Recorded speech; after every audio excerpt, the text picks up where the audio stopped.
बिस्मिल्लाहिर्रहमानिर्रहीम। अस्सलाम वालेकुम। मैं मुदस्सिर शाही एडवोकेट और आप देख रहे हैं लीगल इश्यूज। आज जो लीगल इशू डिस्कस करें वो ये है कि सेल्फ चेक क्या होता है। उसका इंट्रोडक्शन थोड़ा सा आपको करवा देते हैं। सेल्फ चेक ये होता है कि आपने चेक देखा होगा, चेक बुक है, उसके अंदर चेक एक कॉपी होती है, तो चेक लगे होते हैं।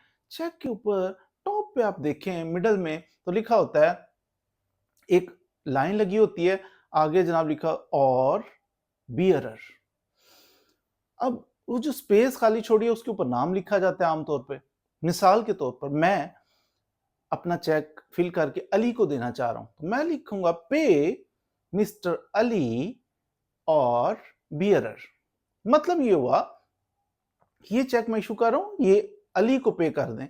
मैं अपने बैंक को कह रहा हूं कि ये अमाउंट जो इसके अंदर फिल किया मिस्टर अली को पे कर दे, और बियरर भी आगे लिखा होता है, ऑलरेडी लिखा होता है, बियर लिखने की जरूरत नहीं है।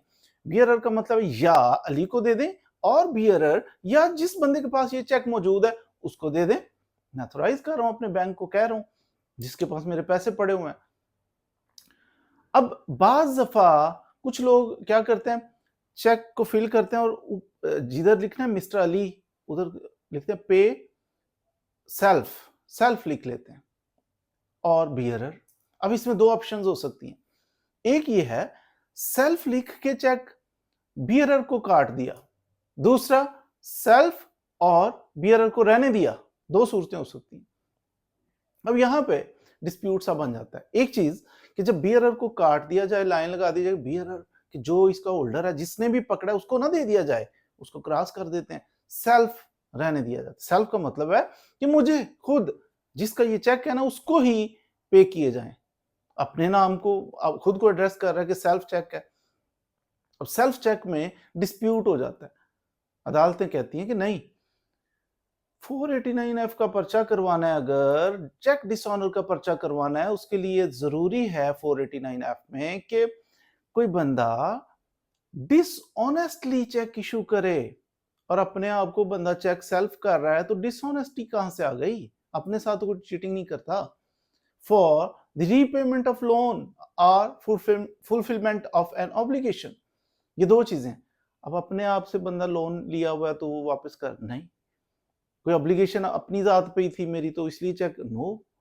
इसलिए कहते हैं कि सेल्फ चेक जो होता है ना, इसको वैसे निगोशिएबल इंस्ट्रूमेंट एक्ट आप देखें, उसको पढ़ें, तो उसके अंदर कोई सेल्फ चेक की कोई डेफिनेशन वगैरह कुछ भी नहीं मौजूद।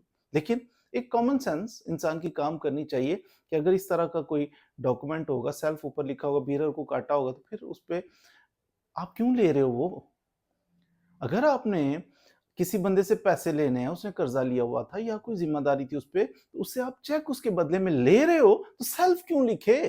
क्यों लिखे कि ये मैं इशू कर रहा हूं चेक, और सेल्फ को अपने आप को कर रहा हूं, दे आपको रहा है। सेल्फ तो नहीं लिखना चाहिए। होशियार रहें, कभी चेक लेना पड़े तो सेल्फ नहीं लिखवाना। हाँ, ये पॉसिबल है सेल्फ लिख के आगे बियरर भी लिखा रहने दें, तो फिर है कि कोई और भी बंदा हो जिसने चेक आपने पकड़ा हुआ है, तो आप जाके डिसऑनर करवा के उसके खिलाफ पर्चा करवाएं, अगर वो रकम वहां से नहीं निकलती।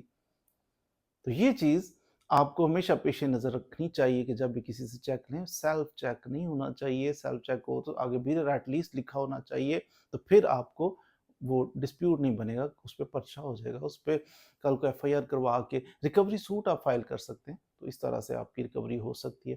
थोड़ी सी एहतियात कर लेनी चाहिए जब भी चेक लें या दें। Thank you very much.